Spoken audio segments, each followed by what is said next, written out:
Hi there, this is Mr. Schnitzius, and pat yourself on the back or give yourself a high five or hug your little sister. Today we are looking at the very last lesson video for A squared I geometry. You did it! So in this lesson, we are going to look at permutations and combinations. We're going to use permutations and combinations to compute probabilities of compound events and solve problems. So on page 625 in your Unit 6 PDF is where we're starting. It says there, probability is based on counting.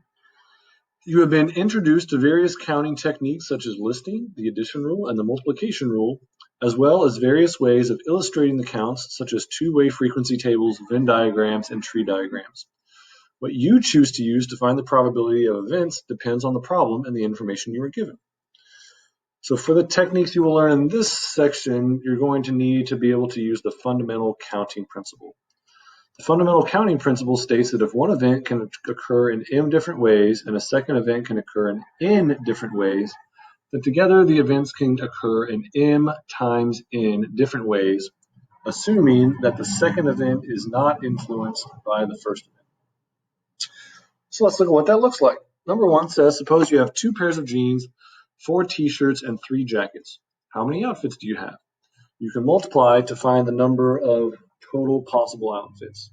So that would be 2 pairs of jeans times 4 t-shirts times 3 jackets would give you 24 different possible outfits.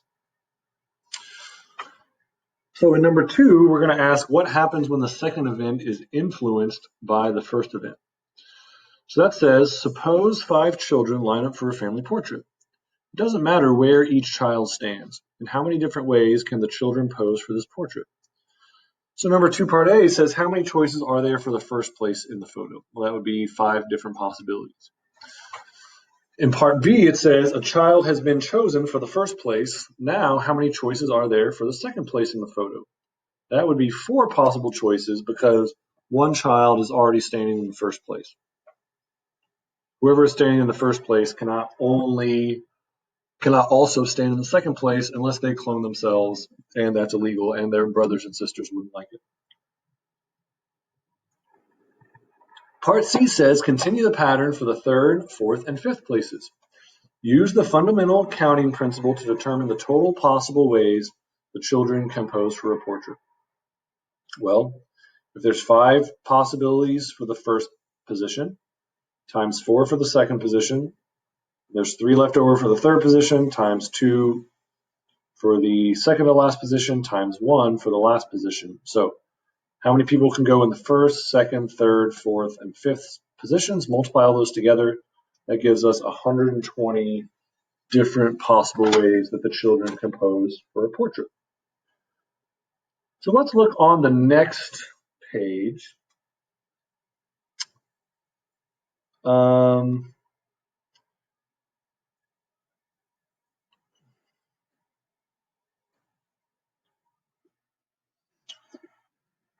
So at the very top of page 626, they give us some new notation that we can use called a factorial. So over here, it tells us that the product n times n minus 1 times n minus 2, all the way down to times 3 times 2 times 1 is called n factorial and is written as n.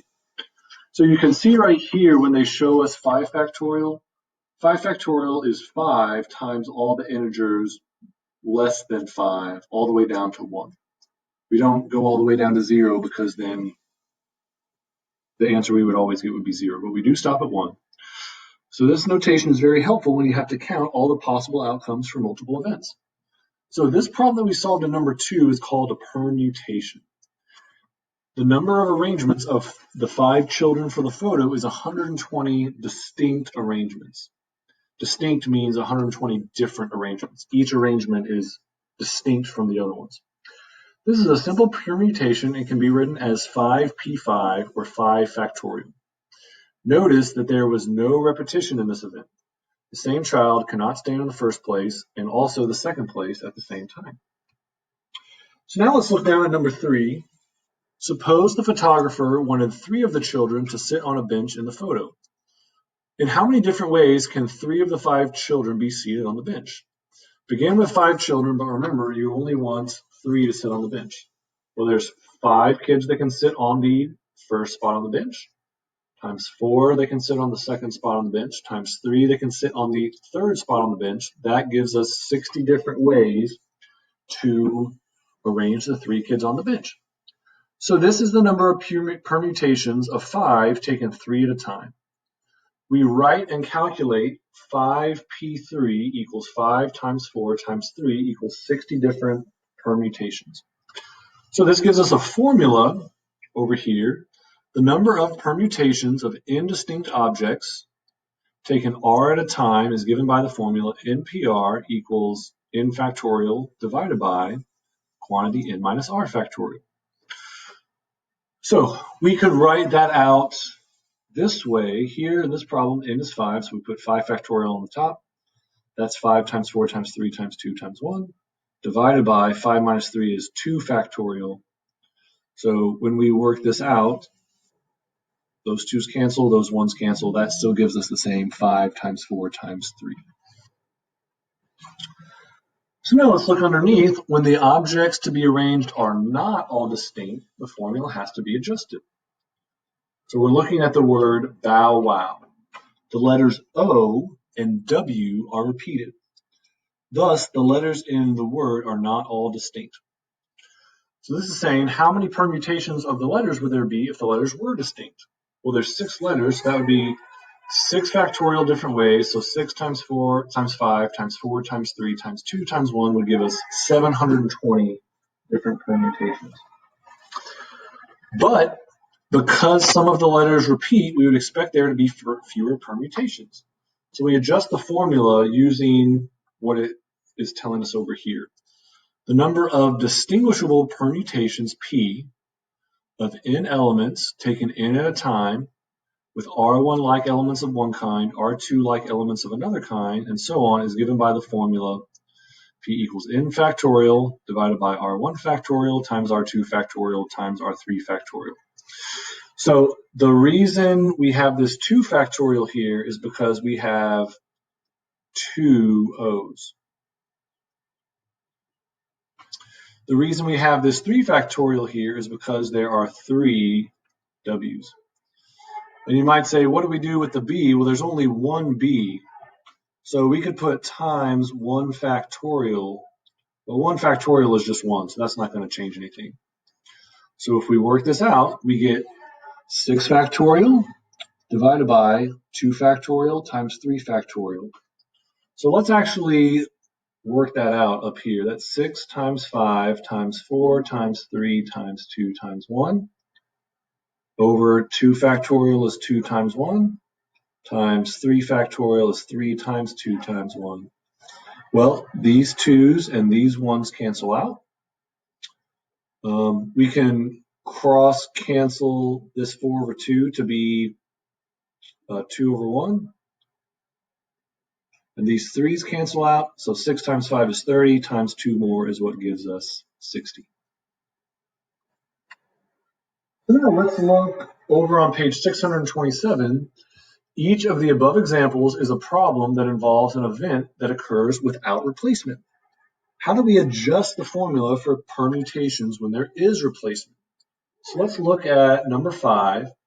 It says Al is creating a 3-digit secret code using the 4 digits 1, 3, 5, and 7. He decides that any of the digits can be repeated or replaced. So 555 can be a code. Since the code 357 is different from the code 375, order matters. That's important to think about when we're thinking about permutations. How many different codes are possible? Well, that is going to be 64 possible codes. Since any of the 4 digits can appear in each position, there are 4 choices for the first number times 4 choices for the second number times 4 choices for the third number gives us 64 total possible codes.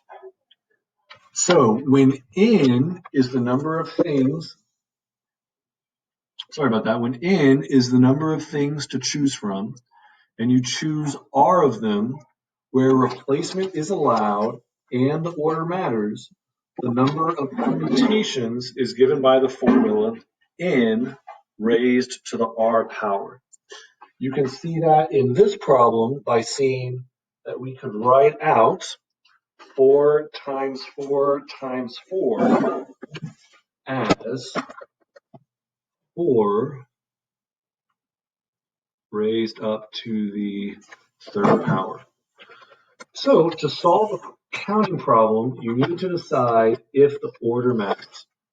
If the order does matter, then you're solving a permutation problem. Next, you need to decide if the events involve replacement or not. Once you have made these two decisions, you want to use the formula that is appropriate. So we're going to check how we have done on these formulas so far by solving number 6 in the check your understanding. Find the number of permutations for each of the following, and we're going to write out the formula that we used. So part A says, how many different ways can 8 children be seated in a row of chairs? Well, that would be 8 children can go in the first spot, times 7 for the second spot, times 6 for the third spot, times 5, times 4, times 3, times 2, times 1, so on and so forth. That works out to be 8 factorial, which is 40,320. Now, I don't want you to necessarily have to work out 8 times 7 times 6 times 5 times 4 times 3 times 2 times 1. So if you have a TI calculator, you can do the factorial. Oh, that's not there. Where is factorial?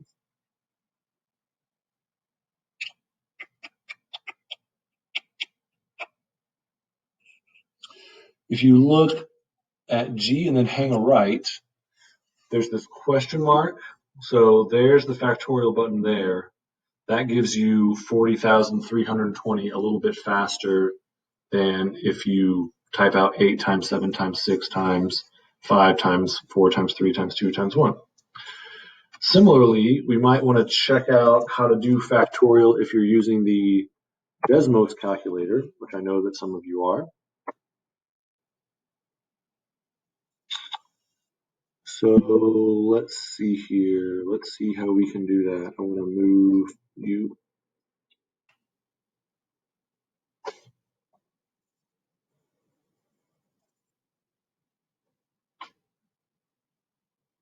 So if you go here to this function key, I can put in 8. And then when I go to function, there's the factorial. And it tells me that 8 factorial is really 40,320. So that can help you out there. Save you a little bit of time.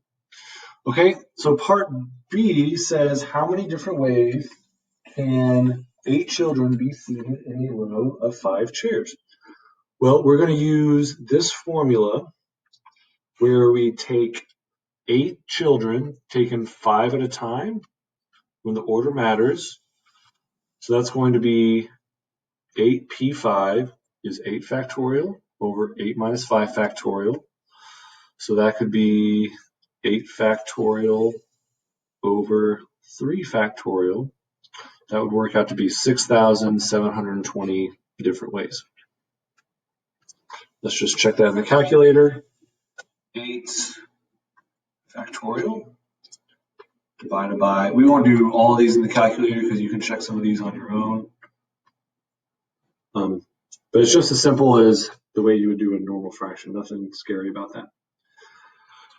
How many different ways can you arrange the letters in the word Mississippi? M-I-S-S-I-S-S-I-P-P-I.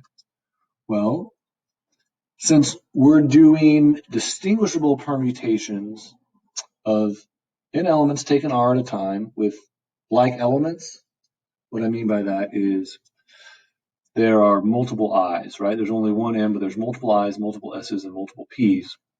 We're going to use this formula.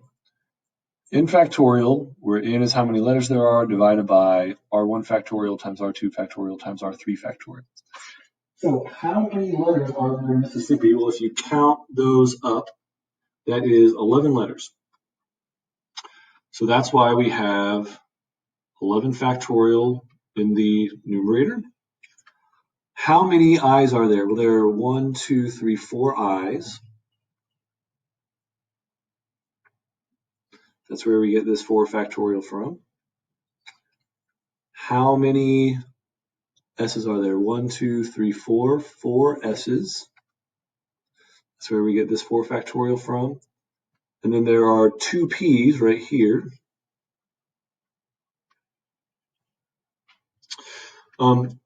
There's kind of an understood 1 factorial, but let's just double check that real quick. 1 factorial is simply 1.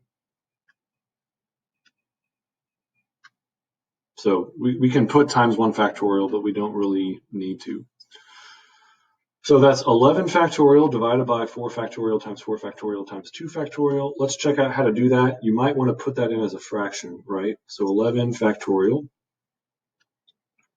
over 4 factorial.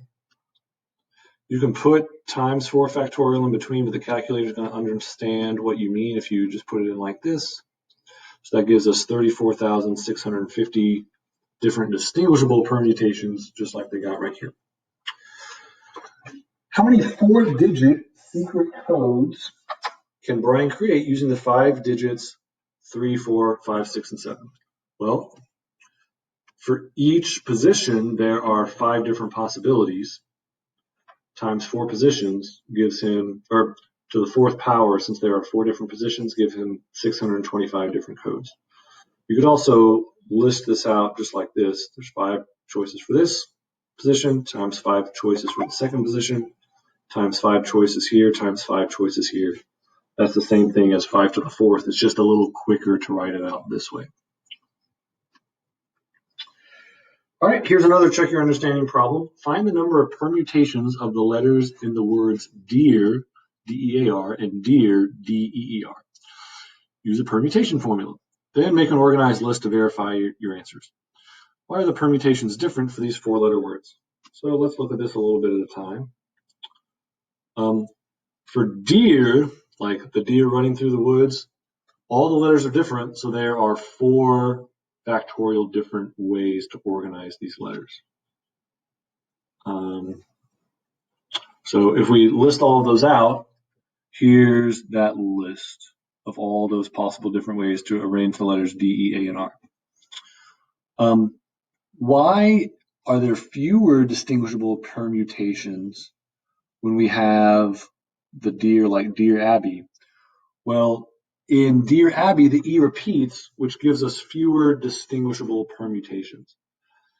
For example, if I switch this E and E, that would look the same, right? So that means that some of the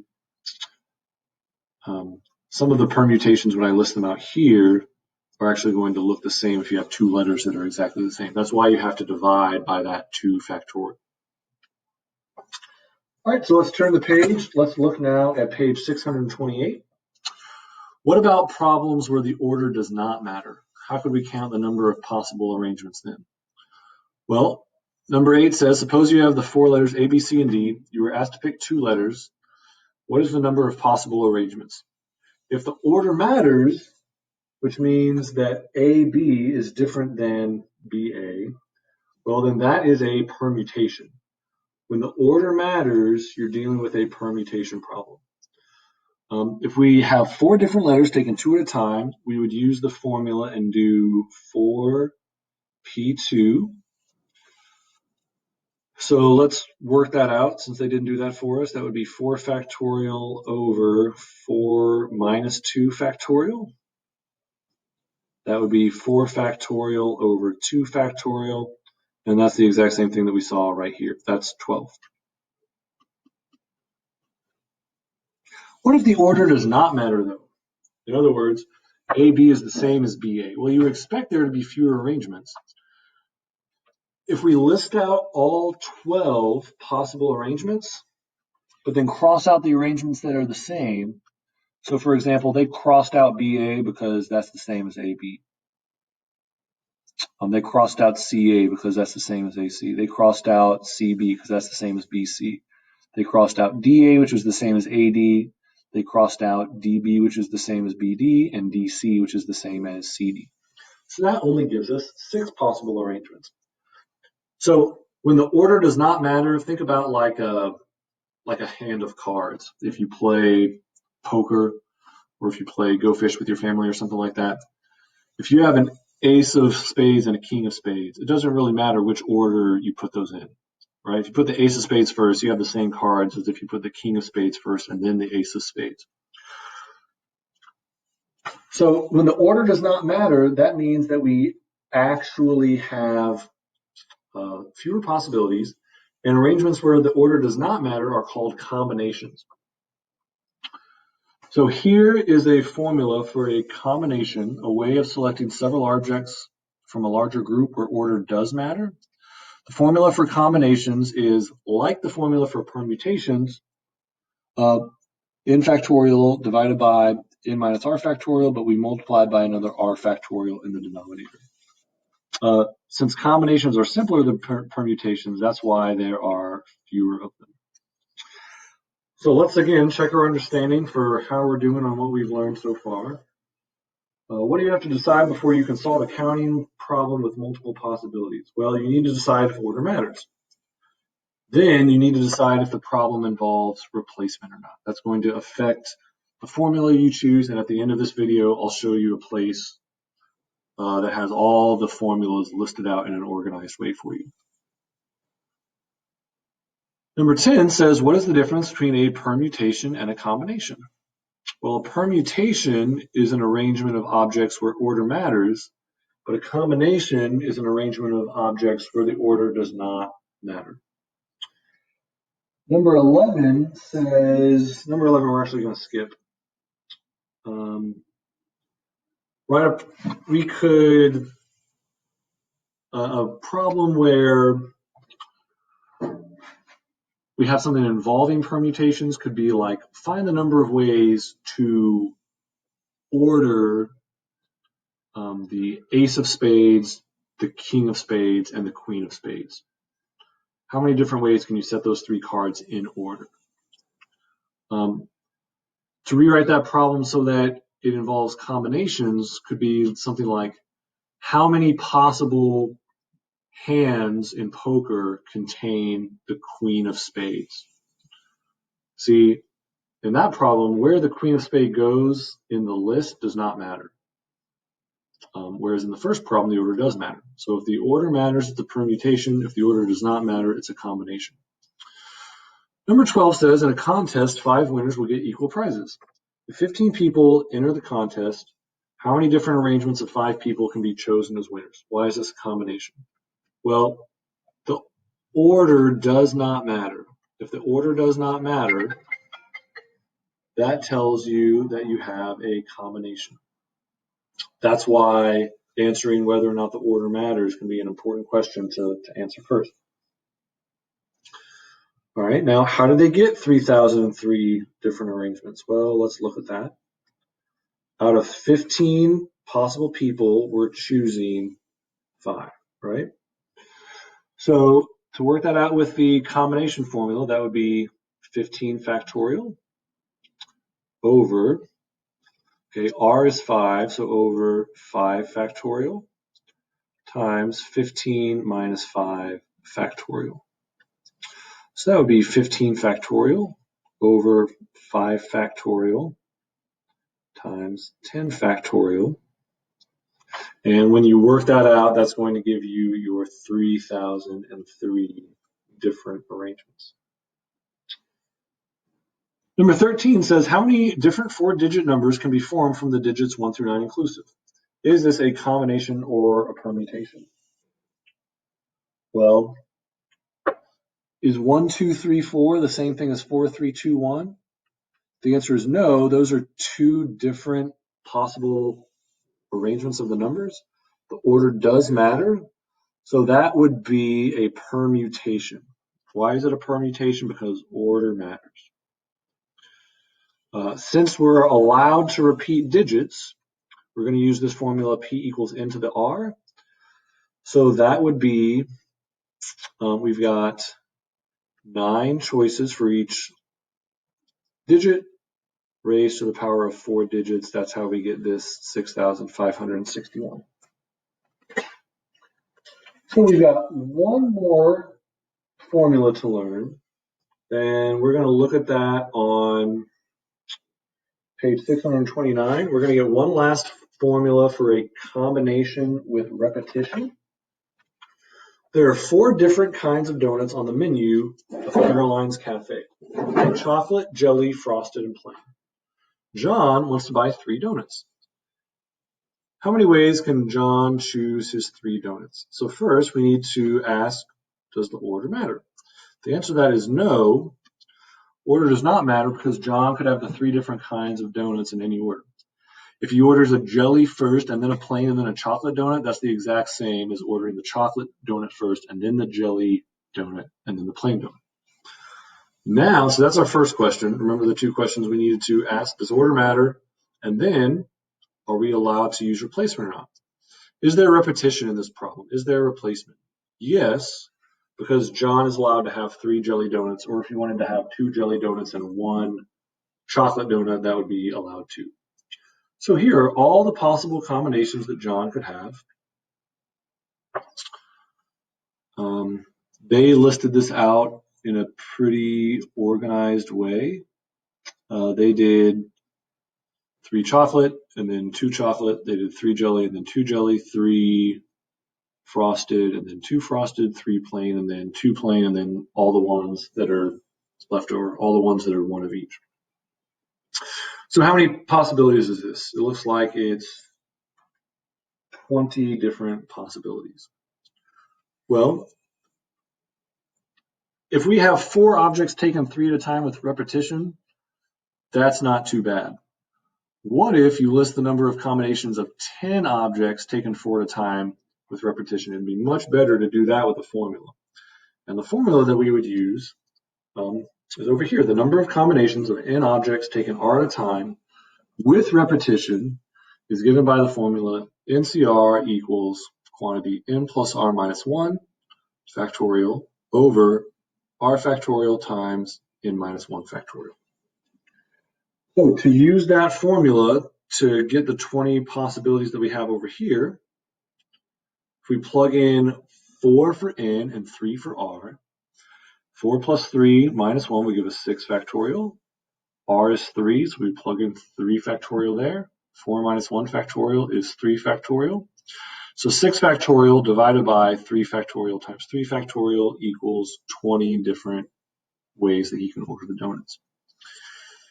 Now we can use the formula to find out how many possible combinations there are. If there were 10 possible donuts for him to choose from, and he was wanting to order 4 donuts with repetition. Well, n is 4. N is 10. R is 4. So 10 plus 4 minus 1 gives us 13 factorial on the top. R factorial here is 4 factorial, and then n minus 1 factorial is 9 factorial. So 13 factorial over 4 factorial times 9 factorial gives us 715 possible combinations. So these are all the different possible formulas that you might be asked about on Activity 42. I know that could seem like a lot, so let me show you where you can get a resource that'll help you. If you go to the Unit 6 videos where you opened up this video, you scroll all the way down to the bottom, here where it says probability formula chart, it gives you a sheet with all the formulas that we learned in this lesson. So here's your formulas for permutations. Actually, let's download this.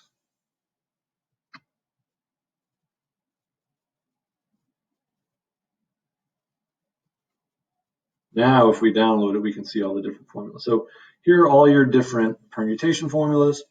Here are all your different combination formulas. That way you can have this handy as a resource while you're answering your homework. Thank you guys for your hard work. Good luck on your homework and good luck studying for your final exam.